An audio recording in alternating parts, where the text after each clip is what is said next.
Hemos estado estos días viendo diferentes aspectos sobre Bitcoin. Hemos estado viendo la parte legal, una parte más técnica, una parte incluso más ideológica, filosófica. Y ayer incluso vimos también ya aspectos económicos con el tema del oro y demás. Hoy vamos a profundizar mucho más. Tenemos una visión económica que algunos de vosotros seguramente, que ahora vamos a hacer un sondeo, ya hayáis reflexionado sobre ello más de una vez. Tenemos mucha suerte de tener aquí, tanto vosotros como yo, a un equipazo. Podríamos decir que tenemos al Dream Team, al equipo A. Bueno, en este caso podría ser el equipo B. Creo que encaja más el equipo B. Y tenemos suerte también porque, como dice mi gran amigo Íñigo Morero, que espero que esté por aquí, somos contemporáneos ante lo que está sucediendo con Bitcoin. Y eso nos permite también poder tener a pioneros que están abriendo camino y que otras generaciones tengan que estudiar este tipo de cosas que vamos a hablar aquí y que vamos a ver aquí. Tenemos a Félix Moreno, súper pionero en España, seguramente lo habéis visto más de una ocasión. Tenemos también al otro lado del charco a Franco Amati, que también ha estado como pionero desde el principio en Argentina. Tenemos a Juan Rodríguez, que es súper conocido y reconocido en el mundo Bitcoin por sus análisis on-chain, que también hablaremos de qué datos podemos sacar de la cadena. Y del mundo, digamos, de la inversión más tradicional, del mundo bursátil, a Luis Miguel. Y sí me gustaría que antes de empezar veamos vosotros, los que estáis aquí, que tendréis diferentes niveles, diferentes perspectivas sobre Bitcoin. Quiero que levantéis la mano sobre quién considera que Bitcoin tiene más usabilidad como activo monetario, como un activo de medio de intercambio. Que levante la mano quien ve a Bitcoin más como este aspecto. ¿Nadie? Vale. ¿Y quién lo ve más como una reserva de valor, como un activo para...? Vaya. Esto es muy interesante porque seguramente en otros momentos, en otra época, pues haya sido muy distinto y eso es el cambio de la propia narrativa, digamos, que vamos a estar hablando sobre esto. Empiezo contigo, Franco, porque ayer, si no recuerdo mal, dijiste casi textualmente que estabas resignándote ante el cambio que había habido, ¿no?, en esa narrativa y que sí que veías el aspecto de Bitcoin más como un medio de intercambio, pero que cada vez te ibas resignando hacia ese uso, esa usabilidad como... Sí, es verdad. En el panel de ayer fue muy negativo, ahora voy a ser optimista. pero sí, por un lado eso, o sea que obviamente yo creo que a la larga ese otro papel como uso de intercambio se va a dar a medida que Bitcoin siga creciendo y a medida que la gente tenga sus ahorros, ingresos y demás en Bitcoin. Si eso llega a pasar, veremos, charlaremoslo. Pero cuando eso pase, lo otro se va a dar, creo, espontáneamente. Pero mientras tanto, es difícil que suceda, porque obviamente uno prefiere gastar otras cosas antes que Bitcoin y por ese tipo de cosas. Y además también, en el otro uso, más allá del monetario, hay un mundo que nos dimos cuenta que valora Bitcoin, nos empezamos a dar cuenta, ¿no? Y también hay diferenciaciones en ese uso no monetario. Por ejemplo, yo creo que el establishment o el status quo, además, valora más a Bitcoin como el tema, no tanto la inconfiscabilidad y resistencia a censura que nos gusta a los bitcoiners, sino más el hecho en la no licuación y un activo que va por fuera del sistema tradicional y no está tan relacionado. Y valoran eso, pero no valora la inconfiscabilidad. El que tiene Bitcoin en ETF, la inconfiscabilidad no le interesa, la resistencia a censura obviamente no le interesa, pero hay un montón de Bitcoins en ETF o en el mundo tradicional. Y creo que el mundo valora más eso. Los Bitcoiners tenemos un montón de usos adicionales como la inconfiscabilidad y después el tema monetario que nos encantaría. Pero bueno, el mercado manda y se usa una cosa más que la otra. Pero bueno, nosotros seguiremos con todas las banderas igual, pero bueno. Félix, yo sé que tú has luchado porque esto siga siendo así y de hecho en la práctica también lo estás llevando muy a tierra, sobre todo con el tema de los zaps, de los micropagos y demás, que sé que le dedicas mucho tiempo a este aspecto. ¿Cómo ves tú esto? A mí me apasiona el tema de los pagos, creo que es un elemento muy importante, pero reconozco que va a llegar en una etapa posterior. No me resigno tampoco, como dice Franco, no me resigno a que solo sea vehículo de ahorro, a que solo sea reserva de valor. Creo que va a ser medio de pago. Vemos pequeños destellos, por ejemplo, lo que está pasando en Nostr, donde se usa con mucha facilidad, con una experiencia de uso muy fácil, ya los pagos en un clic. Ayer zapeé a varios que postearon en Nostr con el hashtag de WOB24 y bueno, un clic, es que es un clic. Entonces, la tecnología empieza a estar ahí, no la estaba antes, y desde luego antes de Lightning no la estaba. Y los que estuvieron montando la calle Bitcoin en Madrid en el año 2015 para que se aceptase, vieron lo difícil que era cuando todo era on-chain y era mucho más complicado. Entonces ahora es 1000 veces más fácil. Pero obviamente durante la etapa de mucha volatilidad, mucha revalorización, de monetización del Bitcoin, va a primar la reserva de valor, va a primar el que suba el precio y el que eso atraiga gente nueva. No pasa nada. Son 3 curvas de adopción distintas. La primera es como vehículo de inversión, reserva de valor, modo de ahorro, y esa curva está muy avanzada. Estamos hablando de 600 millones de personas ya. Es que pasa tan rápido, ha crecido tan rápido que casi no nos lo creemos. Pero luego está la curva de medio de pago, la curva de adopción como medio de pago, que está en una etapa muy inicial, muy incipiente. Yo creo que hay miles de personas que lo están usando a diario ya, ¿eh? Yo conozco algunas que ganan Bitcoin, que gastan Bitcoin, que mueven Bitcoin. Pero sí, en valor es una cuantía irrisoria, muy pequeña, pero ves ahí el germen de algo mayor. Hay que echarle imaginación para pensar que eso en el futuro, oye, nos podemos equivocar, pero hay que echarle imaginación para pensar que eso en el futuro crecerá tan rápido como ha crecido su uso como reserva de valor, que ha traído a 600 millones de personas. Y creo que antes de ayer anunció PayPal que va a dejar retirar a las empresas también, ingresar y retirar Bitcoin desde las cuentas de PayPal, que no sé si eran 30 millones de empresas, con lo cual, poco a poco, pero estamos en una etapa muy temprana. Y luego la otra función del dinero, que es unidad de cuenta, será lo último. Será lo último. Tendrá que estar muy distribuido Bitcoin entre miles de millones de personas para que la gente empiece a hacer el cálculo mental. Pero pienso que sucederá y creo que ya vemos evidencias, pequeños destellos de que está sucediendo. Pero sí, tardará.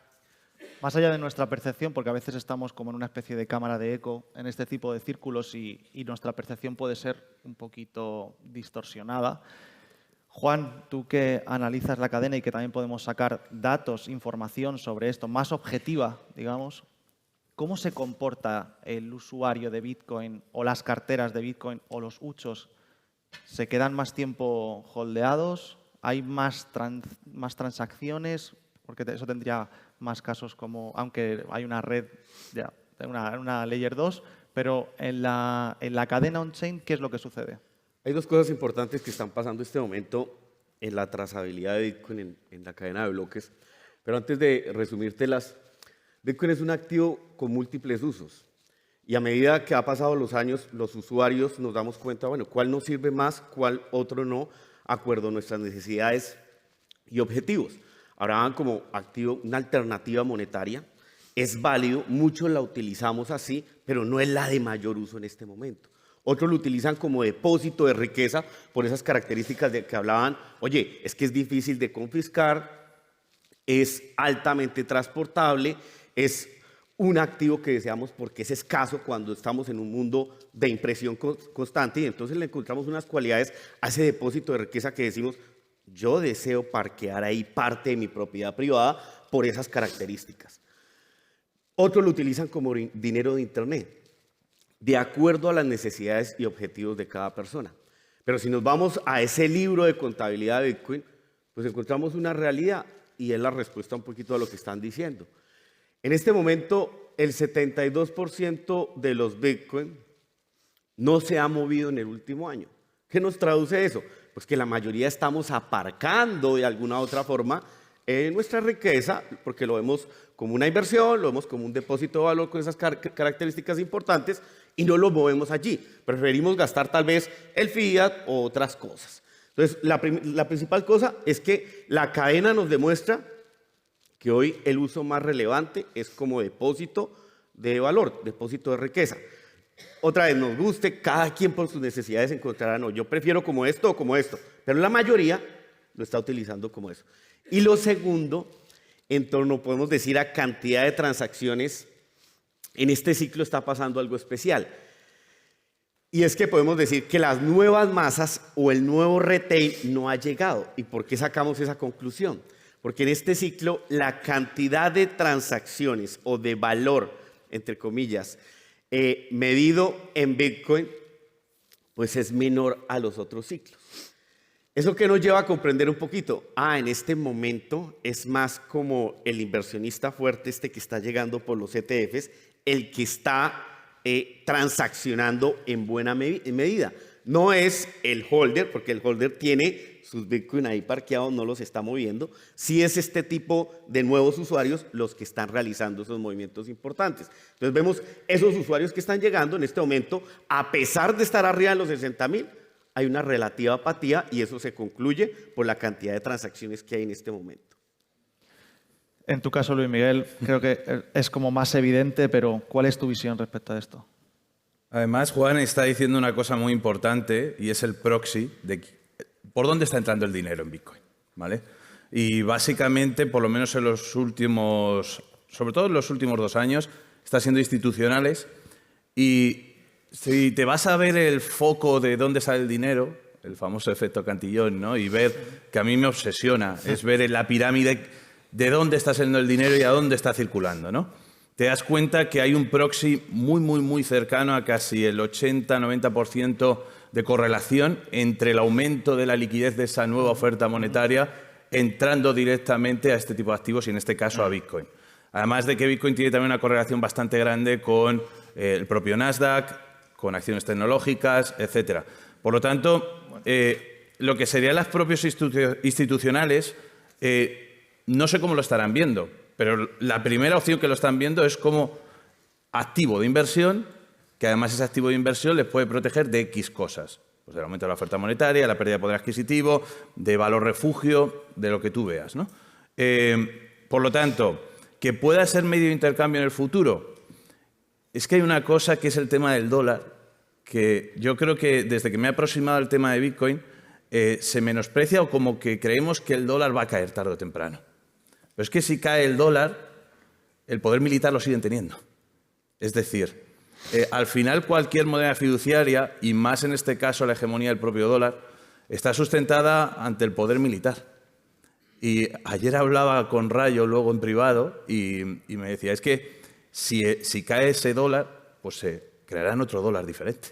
Es decir, que al final la hegemonía, sobre todo de las monedas fiduciarias, no es tanto el tema es el efecto red, por un lado, que está todo masificado y al final las estructuras del dólar están arraigadas en todo el sistema financiero, que es muy difícil cambiar a otro tipo de moneda, incluso los BRICS lo van a tener complicado, la propia China para poder competir contra el dólar, creo que podrán hacerlo. Pero aparte de eso, si ya salvamos eso, Bitcoin podría ser una alternativa ante el apocalipsis de las monedas fiduciarias, pero todavía quedaría un recorrido larguísimo por recorrer, ¿no? Por lo tanto, yo creo que casi todo el mundo ahora mismo se está fijando en Bitcoin, por lo menos los institucionales, como activo refugio o como inversión, que luego a partir de ahí se desarrolla más. Veremos. Pero yo ahora en la actualidad lo veo más como un activo de inversión y como no un oro digital, porque creo que tiene una evolución mayor que puede tener el oro, que ya está mucho más asentado, y también una mayor volatilidad y también una mayor escasez. Pero yo lo veo desde ese punto de vista, que luego me corregís y no hay problema. Pero a nivel inversor lo veo desde ese punto de vista. Me parece muy interesante lo que has dicho del poder militar. A las legiones hay que pagarles. Y cuando les empiezas a pagar con moneda devaluada, de repente te hacen una huelga o te hacen un golpe de Estado y le cortan la cabeza al emperador. Y le cortan la cabeza al emperador, cosa que hacía mucho que no se veía en política, pero bueno, ahora le estamos viendo. No sería la primera vez. Félix, hablábamos ahora antes de entrar de tema geopolítico y cosas así. Y muchas veces yo pienso en el presidente de los Estados Unidos, o la presidenta, no sabemos lo que va a salir, ¿no? Y los lobbies es que están muy presentes. O sea, Bueno. tú ves al propio Biden ahora mismo. ¿Y quién está gobernando Estados Unidos? Bueno, pero eso es normal, eso es normal. Es O sea, eso que- pasa aquí también, ¿eh? Sí, también. Sí. No, Europa en general, ¿no? Pero Y a los emperadores los ponía y los quitaba la Guardia Pretoriana. O sea, en la etapa de la República todavía había un poquito más de pelea entre las distintas familias nobles y guerras civiles también, la de César, la de Marco Antonio y Augusto, todas. Pero luego en la época imperial eran casi todos golpes de Estado dentro de palacio. No sé si alguno ha visto Yo, Claudio, os ha leído la novela de Robert Graves, pero es divertidísimo como los pretorianos ponen a Claudio, que se suponía que era el tontito, lo ponen porque no tienen a otro y porque si no se quedan sin trabajo.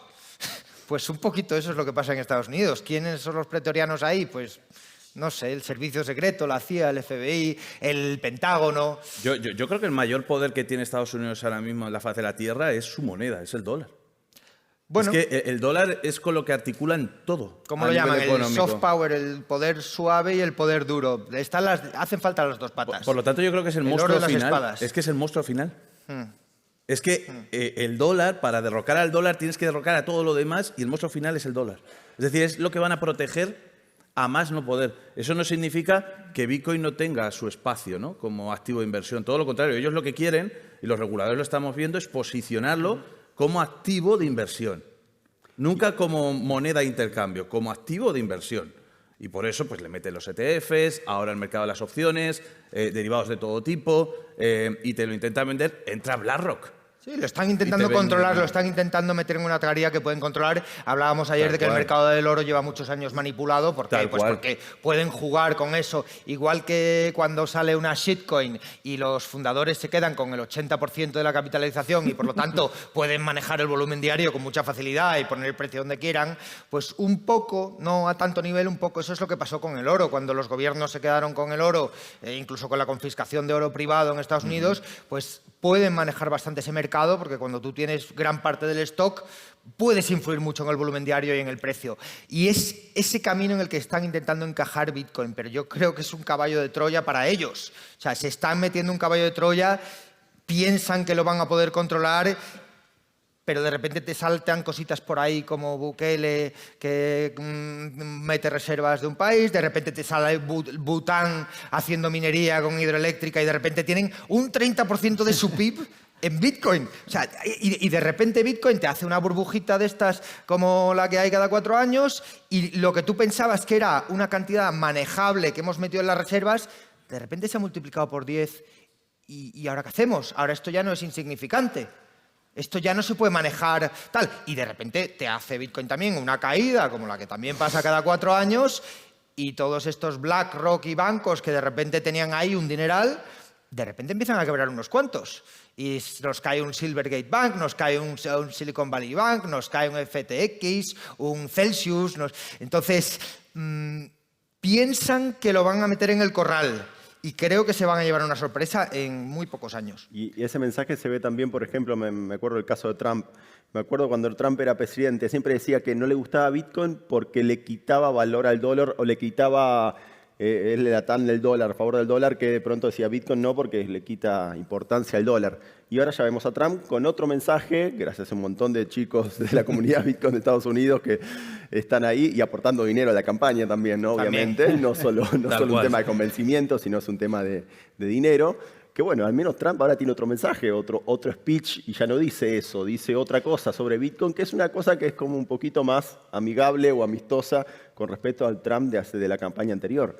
Así que eso lo vamos viendo y bueno, y después tenés las cosas anti-establishment, las cosas que salen de la nada como Bukele, que es hermoso que sucedan, más allá de las cosas que nos pueden gustar o no de Bukele, que yo nunca lo hubiese esperado tan rápido que suceda que un Estado-nación tenga esa postura.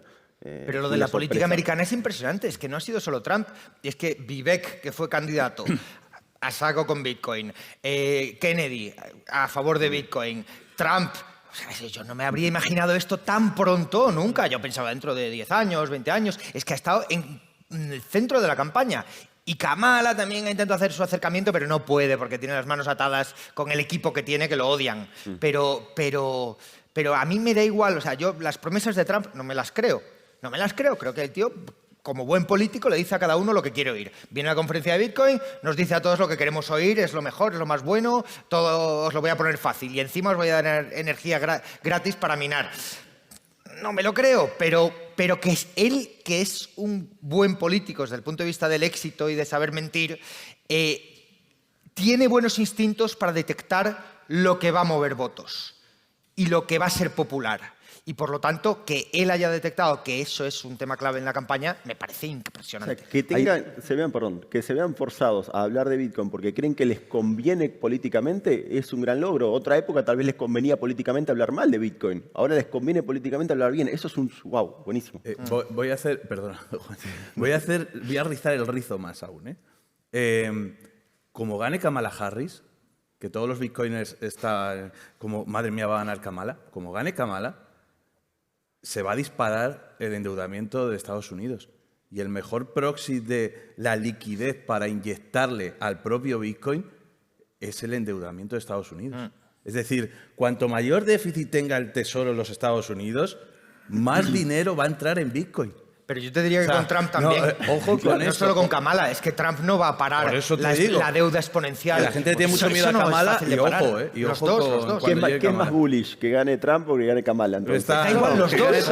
Los dos. Es que los dos van a hacerle lo mismo al dólar. Le están haciendo campaña.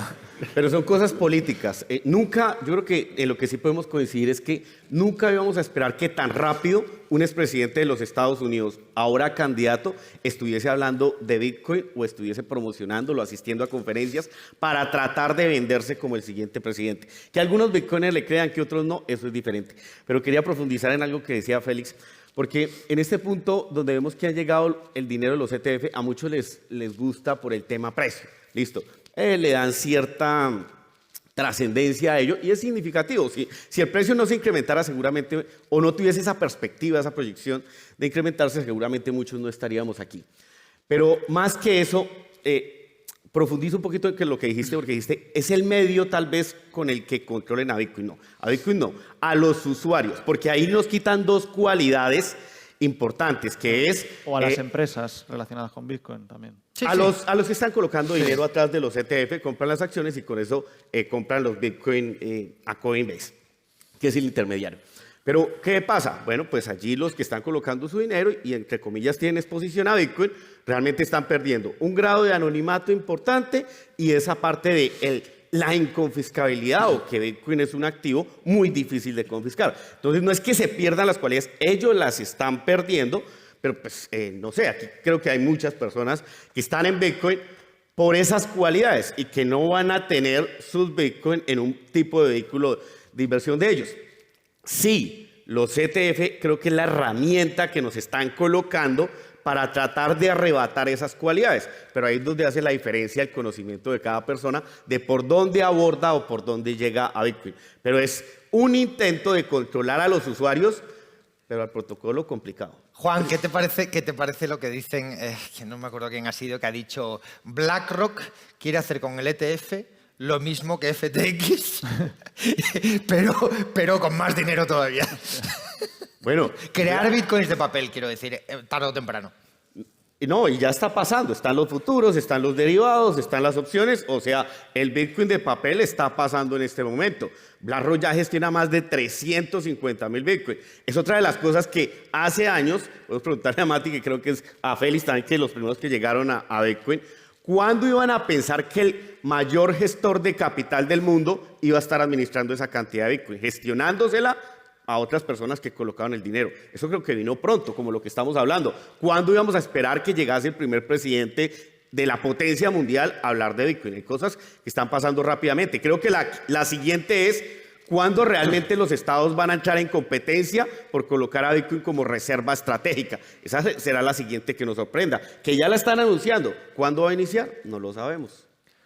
Nos hemos centrado directamente en tema político. Voy a tratar de reconducirlo de alguna forma. O sea, históricamente hemos tenido la necesidad de trasladar valor en el tiempo.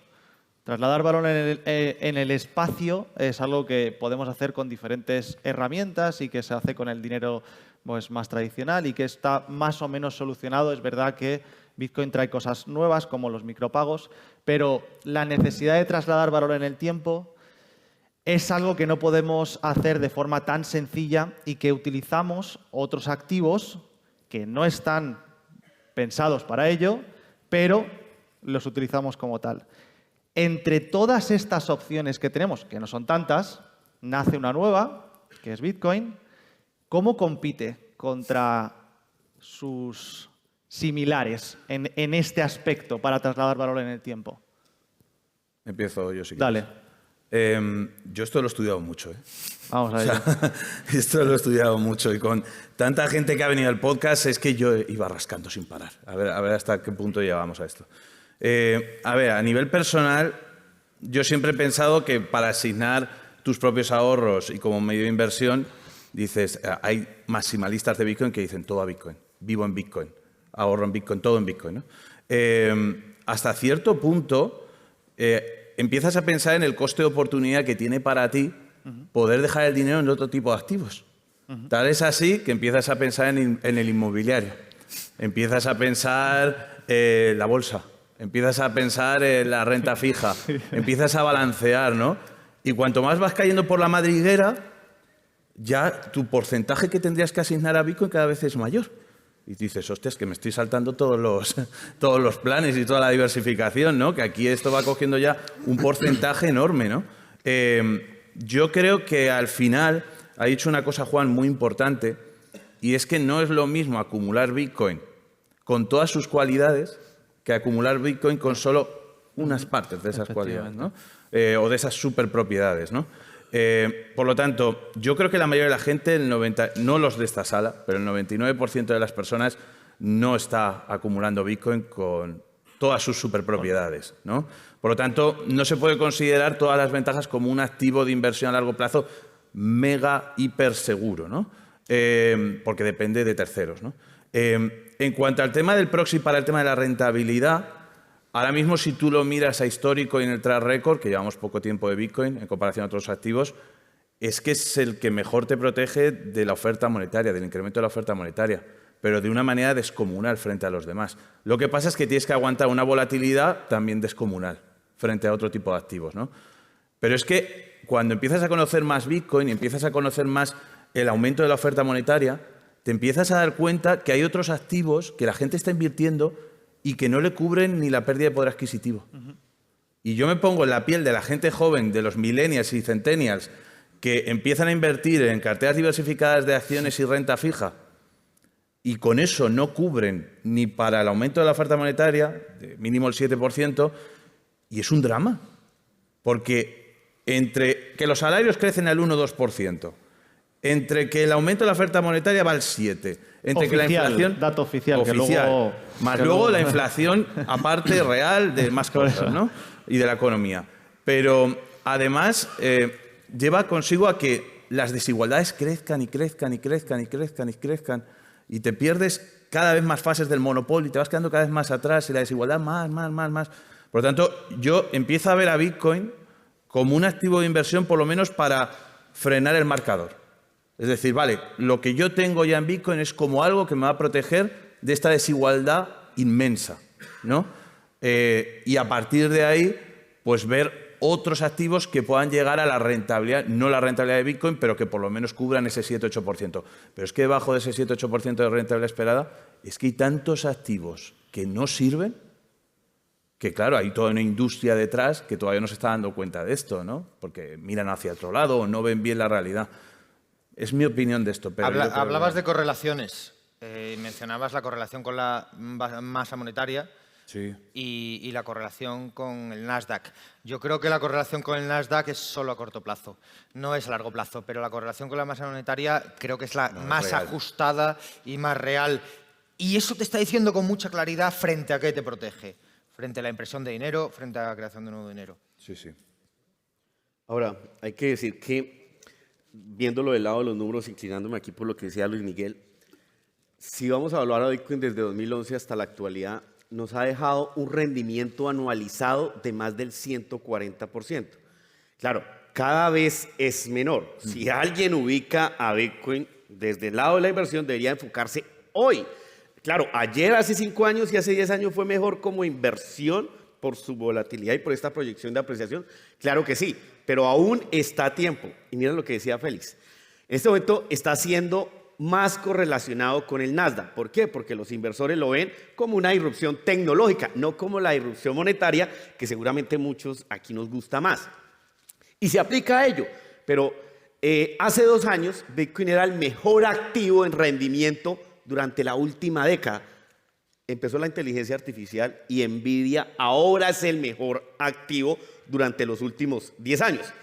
Hay alguien dentro de la industria que es MicroStrategy, que en los últimos 5 años inclusive le ha ganado a esos dos, pero solo en los últimos 5.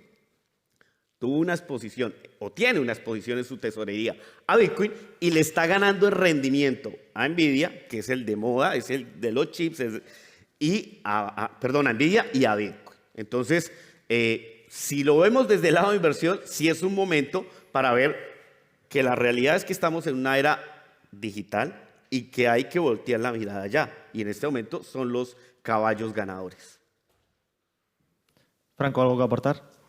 Yo vengo un poco del otro mundo, del mundo Bitcoin, y me metí en tema bolsas después, o el camino inverso, y he hecho lo contrario. De pronto ahora hoy estoy no en ETF de Bitcoin, pero no estoy en ETF de índices y demás, pero no porque uno de pronto desconfíe de Bitcoin, pero a veces Bitcoin es más difícil para un montón de cosas. Para sacar una hipoteca me sirve una cosa y los Bitcoin no me los consideran, pero de pronto tener activos en un índice, en un broker, esto me lo considera. Entonces uno te termina metiéndose, es un tema más personal, ¿no? Pero en otros activos simplemente porque la facilidad del sistema te le hace más fácil tener esos activos que tal vez, obviamente no tienen un rendimiento como Bitcoin, pero más o menos tratan de mantener, equiparar a la inflación.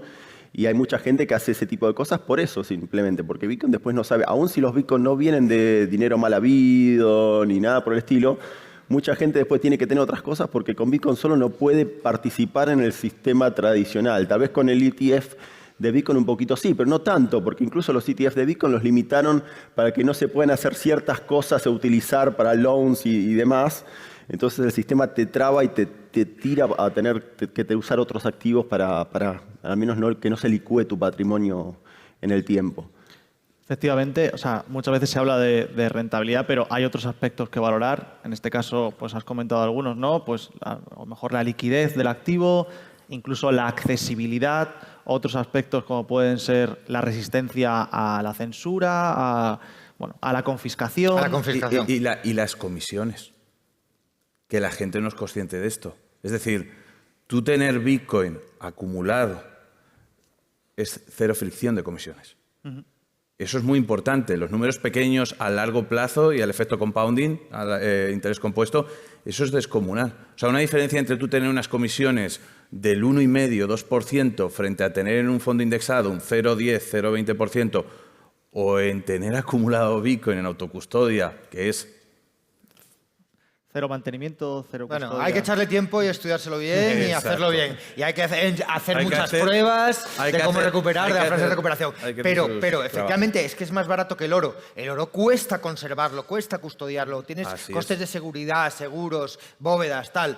Bitcoin, puedes gastarte mucho dinero en custodiarlo bien, pero también lo puedes hacer bastante barato. Bastante barato. A muy largo plazo. Es que es verdad que es que los intereses compuestos te comen. Tu maravilloso fondo indexado, no sé qué, no sé cuánto, que a lo mejor te cobran el 1,5% al año. Oye, ese 1,5% a lo largo de 30 años es una fortuna. Pero yo querría hacer hincapié en el tema de la defensa frente a la confiscación, de la dificultad de confiscar Bitcoin, porque de verdad pienso que vienen tiempos económicos muy difíciles en los cuales la rapacidad de los estados, tanto en Estados Unidos para pagar esos ejércitos como aquí para pagar las pensiones, va a llevar a un robo masivo. Si los impuestos ya son un robo, pues más. Porque cuando haya un cotizante por cada pensionista, o le quitan la mitad del sueldo al uno para darle al otro la pensión, que tanto el sueldo va a ser de miseria como la pensión va a ser de miseria, o de algún lado tienen que sacar el dinero. Entonces, todos esos activos inmobiliarios, en bolsa, es muy fácil ponerle una tasa Tobin a todos los ETFs. Malvados especuladores, ¿qué hacen invirtiendo en ETFs de bolsa americana? Encima, antipatriotas, impuesto extraordinario a las ganancias. ETFs de Bitcoin, uy, esto es una burbuja y es malo para la sociedad, impuesto extraordinario a las ganancias. Vivienda, tú tienes tu casa ya pagada, tú eres un rico. IBI, te subimos el IBI, impuestos locales. Es muy difícil escaparse de todas esas cosas. Y Bitcoin te da un nivel mucho más alto de protección. Nada es perfecto, pero te da opciones que no tiene nada más, que es único en ese aspecto. Ni el oro tiene eso. Si hay algo que está amenazado en este momento, es lo que dice Félix, y es en cómo nosotros vamos a almacenar o a gestionar nuestra propiedad privada. Y allí Bitcoin también surge como otra de sus funcionalidades que aún para mí va a ser la más relevante, porque vemos cómo los políticos están avanzando en dirección a amenazar nuestra propiedad privada. Ya un inmueble siempre lo ha sido, es del gobierno, solo que nos dicen que nosotros somos los dueños. Pero si quieres realmente algo en lo que refugiar tu propiedad privada con ese grado de inconfiscabilidad importante, y otras cosas como la escasez, pero que en este punto de la propiedad privada lo que lo hace importante es el grado de inconfiscabilidad, pues Bitcoin sí se va a ofrecer o está allí como solución a ese problema grande que se nos viene, que ya está, pero que va a aumentar más por la presión de los políticos, por las medidas que están realizando para coartarnos las libertades. Yo le llamo a ir ligero de equipaje. Es decir, tener activos que sean lo más líquidos posibles a nivel mundial. Y accesibles a nivel mundial. En un mundo tan globalizado, en el que llega también la inteligencia artificial, en el que puedes perder tu empleo a la vuelta de la esquina, en el que tu empresa puede cambiar por una disrupción tecnológica, en el que hay incertidumbre sin parar, tú tener una cartera de activos que sean lo más líquidos y ligeros para poder moverte a cualquier lado del planeta, eso la gente no lo tiene en cuenta y es lo más importante. Claro, cuando vemos todo este panorama y todo lo que estáis comentando, cada vez tiene o parece que tiene menos sentido diversificar. O sea, todo está más o menos correlacionado en el sentido de que está en un sistema que es confiscatorio, que tiene ese tipo de riesgos, pero de repente hay algo fuera, que es este activo con superpoderes. ¿La diversificación tiene sentido? La diversificación es la protección ante el desconocimiento. Pero si tú conoces algo...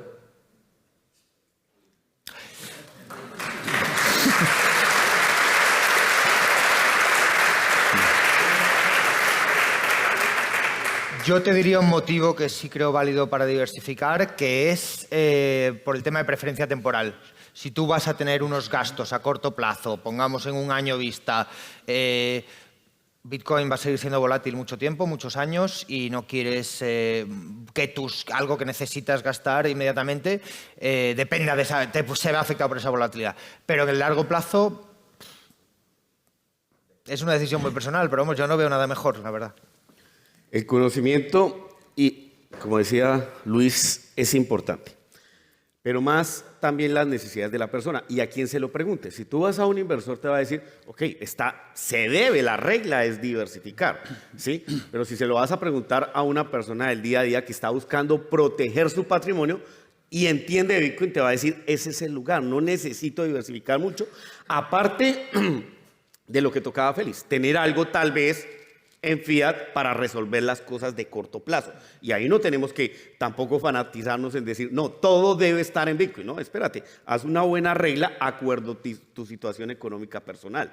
Pero creo que a quien le preguntes, su perfil, inversor, o qué es lo que está haciendo, es que va a tener una respuesta. Si debe diversificar o no, y en qué porcentaje debería tener Bitcoin. Sí, a mí cuando la gente me pregunta, yo siempre tiendo a decir, no, para ahorros de más de 3 años o si para adelante hay sí Bitcoin, pero si tenés gastos que de pronto tenés algún down payment que tenés que hacer dentro de 6 meses, dentro de un mes, y tal vez ahí es riesgoso porque no sabes el precio de Bitcoin dentro de 6 meses qué va a pasar y tenés que hacer el pago, después tenés que mal vender Bitcoin en un momento que no querías vender porque tenías que hacer ese pago específico que tenías dentro de 6 meses. Entonces yo siempre tiendo a tirar 3, 4 años, como decir, para estar tranquilo, super paz, que no va a pasar nada y vas a vender mejor y no tener que hacer esos malos pagos. Pero también en esto de diversificación quiero ir a un tema que creo que también está ayudando últimamente a Bitcoin. Diversificación dentro de las cripto. Ya sé, la palabra cripto en esta conferencia está mal vista, pero para mí también está mal vista. Cuidado, Franco, cuidado. Pero algo que viene muy bien Bitcoin en ese sentido es que ya creo que hay pocas dudas que se consolida como ese activo y que no hay algo dentro de las cripto que le vaya a competir. Porque por mucho tiempo hubo todos estos debates, no sé, el Ether puede competirle, no sé qué. Creo que hoy en día ya está demostrado por la paliza, obviamente, que le dio Bitcoin en el par. Ether-Bitcoin es matador.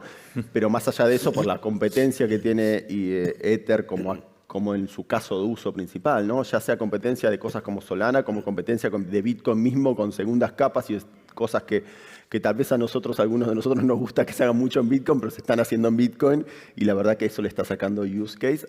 Y quedó, creo que en los últimos 2 años, Bitcoin quedó como consolidado, que no hay dudas de que el activo digital para este tipo de cosas es Bitcoin y los otros tendrán unos casos de uso muy concretos, específicos, pero el reserva de valor ya está. Hombre, el mayor caso de uso de todos estos altcoins y shitcoins es sacarte tus bitcoins. Correcto. Lastimosamente. El tema del fondo de emergencia es muy importante, lo que estaba hablando antes. O sea, al final, si tú no tienes un fondo de emergencia de 6 meses, 1 año, incluso 2 años, dependiendo sobre todo de tu actividad profesional, si tú trabajas por cuenta ajena, eres funcionario y recibes un salario estable, a lo mejor el fondo de emergencia es más pequeño, pero si tú eres empresario o autónomo y necesitas un margen mayor, eso no lo estamos contando como activos de inversión o como dinero para inversión, sino es dinero para actividad. Y ahí sí que no tienes que tener en cash puro y duro. Me ha venido súper bien que comentes esto, Franco, porque no nos queda mucho tiempo, pero quiero que tratemos un poquito Normalmente cuando hablamos de Bitcoin contra otros activos, pues hablamos de inmobiliario, de la bolsa, de muchos activos, incluso compararlo con el mundo del arte podría ser también. Pero, ¿qué pasa con la confusión que hay entre Bitcoin y otros criptoactivos y que la mayoría de gente a veces no comprende esa distinción? ¿Cómo compiten o si compiten entre ellas y cuáles son las diferencias? Para que la gente tenga evidencia y más. La primera pregunta que te hace un amigo cuando se acerca a preguntarte por Bitcoin es, bueno, ¿y qué otra cripto crees tú que es más interesante? Es que cuesta entender las cualidades de Bitcoin, hay que estudiar un poquito y la mayoría de la gente no le dedica tanto tiempo ni a la inversión ni a estudiarse este tipo de cosas. Entonces, el aprendizaje va a ser a base de palos. Todos esos amigos que se han comprado 20 shitcoins por diversificar y al año que pasa, y un poquito de Bitcoin porque es tal, y ha pasado un año y todas han caído un 99%, menos Bitcoin que ha subido un 140%. Pues aprenden por las malas, pero aprenden. Hay que proteger a la...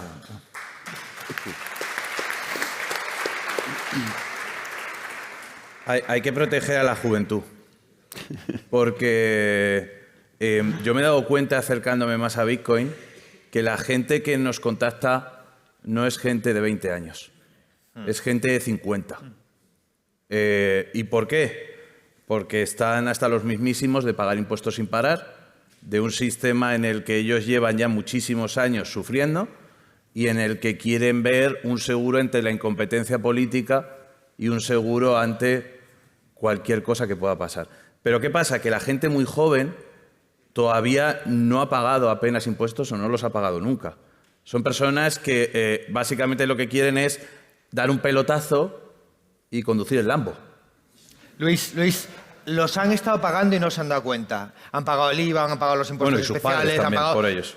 Bueno, sí. Pero la cosa es que esta gente se confunde muchas veces en el público mainstream el tema de invertir en Bitcoin con invertir en cripto y lo relacionan con este tipo de shitcoin o de estafas, etcétera, ¿no? Y yo lo puedo decir de primera mano porque yo he trabajado en la industria financiera y he vivido una ICO en el otro lado. Y he visto verdaderas salvajadas y barbaridades y por eso a mí me hizo alejarme de esta industria, porque confundía Bitcoin con el mundo cripto. Y a mucha gente, sobre todo joven, que son los que peor lo van a pasar, los que mayor pérdida de poder adquisitivo van a tener y los que no van a poder acceder a ningún otro tipo de activo, por esta desigualdad que estábamos hablando antes, son a los primeros que hay que formarles bien y correctamente y decirles, oye, ese no es el camino, puede ser Bitcoin o no el camino, pero que por lo menos sepan lo que está pasando. Y falta cultura financiera, pero de base, para que ellos puedan aprender. Una buena medida educativa, creo yo, para estos casos es mostrarles, no sé, ir a CoinMarketCap, mostrarles el CoinMarketCap de hace 10 años, de hace 8, de hace 6, de hace 4, y que vean cómo los 10 primeros cambiaron muchísimo, casi todos, pero ahí arriba está Bitcoin y sin Bitcoin estuvo siempre ahí arriba. Y el resto ya ni están o están por ahí abajo en el 180, algo que estaba una vez estaba en el 4º lugar. Y con eso se ven que en la historia tenés fundamentos para mostrarles, mira, esto en 4 años tal vez probablemente esté allá abajo y nadie lo conoce. Ejemplos de esos hay muchos y podemos coger al mismo CoinMarketCap y decirle al que llega, ven, mira cuántos tokens o criptomonedas en este momento hay. Estamos hablando que hay más de 2 millones de criptotokens o de criptoactivos. ¿Realmente necesitamos todo eso? ¿O el 99.9% de eso es estafa? Que es una realidad. Es una forma en que muchos deciden sacar una disrupción o algo, una solución a un problema que no existía, recaudan dinero, ya tienen el incentivo económico, ahora dicen, no, vamos a descentralizar esto. ¿Qué es descentralizar? Abandono el proyecto, encárguense ustedes, yo ya tengo el capital que recogí con mi ICO, con mi criptoproyecto y me voy. Eso es una realidad de lo que pasa. Ahora, importante es siempre diferenciar entre Bitcoin y criptomonedas. Una cosa para mí es una alternativa a lo monetario, una irrupción allí.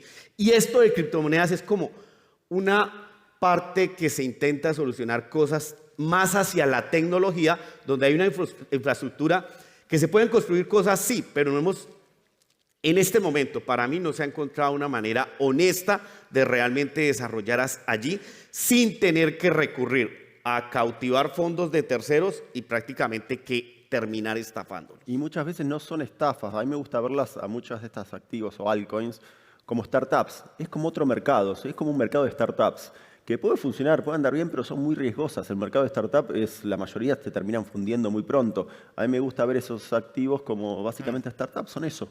Y tal vez tenga pero la algún inversión éxito, en startups es una cosa muy especializada, que no es, no te digo ni para la mayoría de los inversores, ni para una minoría, o sea, es una profesión muy especializada.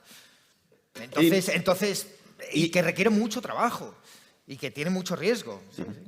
En ambas hay trabajo para mí, pero es que en el lado de las startups cumplen una regulación que es válida, pero en el lado de las criptos la regulación es mínima y por eso se terminan aprovechando de la gente y resulta la mayoría, no voy a decir todos, pero prácticamente que hurtándole los fondos a las personas, robándole los Bitcoin, que es para lo que sirve la mayoría de criptos.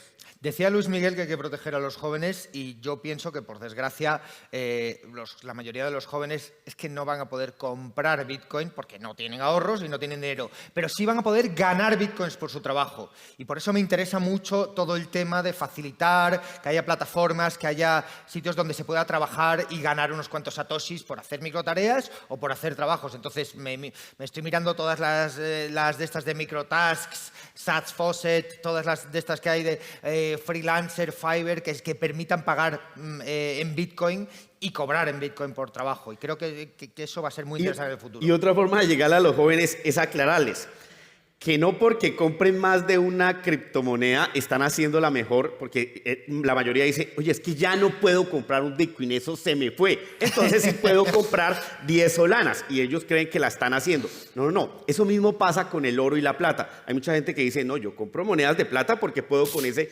capital adquirir más, a la diferencia de oro que solo puedo comprarme una. Bueno, así pasa con Bitcoin. ¿Qué nos toca hacer? Pues hablar más en fracciones, en satoshis y decirle, oye, es que Bitcoin es divisible, puedes comprar satoshis. Ese es un mensaje para los jóvenes también. En el mundo de la inversión hay una cosa que se llama el sesgo de anclaje, en el que tú, por un lado, empiezas a ver la cotización y siempre, normalmente en los mercados, se están rompiendo máximos más tiempo que está cayendo, ¿no? Pero la gente como que siempre le da un poco de vértigo el tema de ver la cotización. Es que siempre se me ha pasado. Es que ya Bitcoin 60.000 o 50.000 o lo que sea, ¿no? Y sin embargo, lo que tienes que pensar es en fraccionar. Es lo que está diciendo Juan. O sea, que al final esto siempre lo vas a ver caro. Ese sesgo de anclaje hay que acabar con él y decir, oye, si tú vas a invertir en un activo concreto, conoce el trasfondo a nivel fundamental, cómo está creciendo la oferta monetaria y a partir de ahí 60.000 da igual en valor absoluto que 100.000, que 200.000, que 300.000, depende también de la cantidad de dinero que hay en circulación. Ya estamos en tiempo.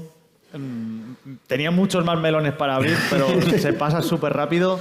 Lo que sí me gustaría es saber si tenemos algún momento para preguntas o estamos ya. Venga, ¿alguna pregunta? Está colocado bien, Emilio. Fue muy efusivo.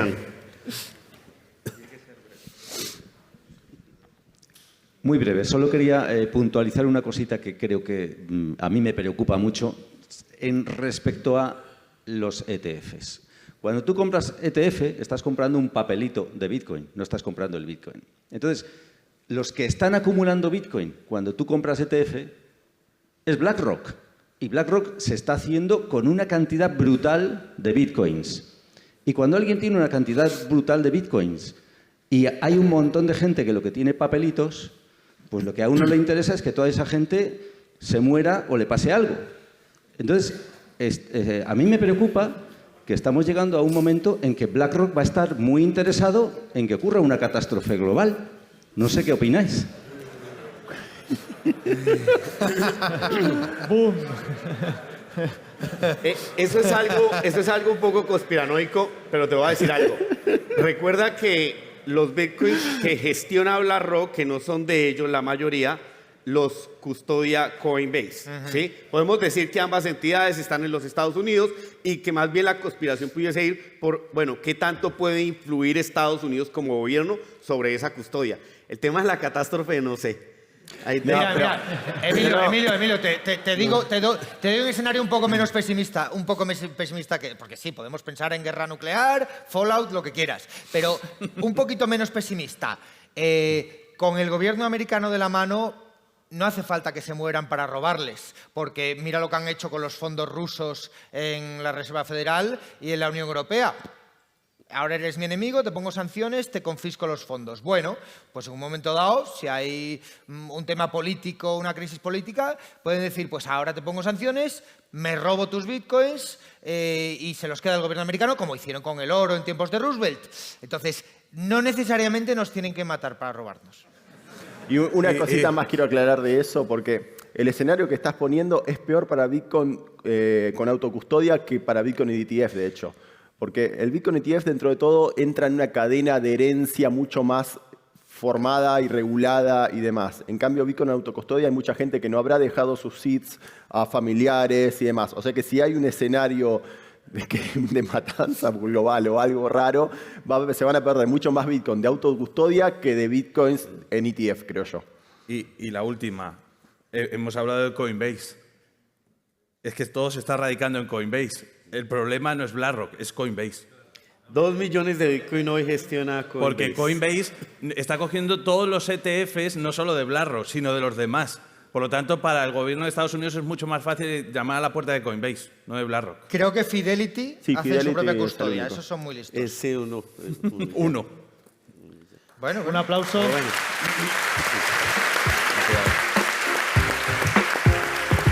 Muchas gracias.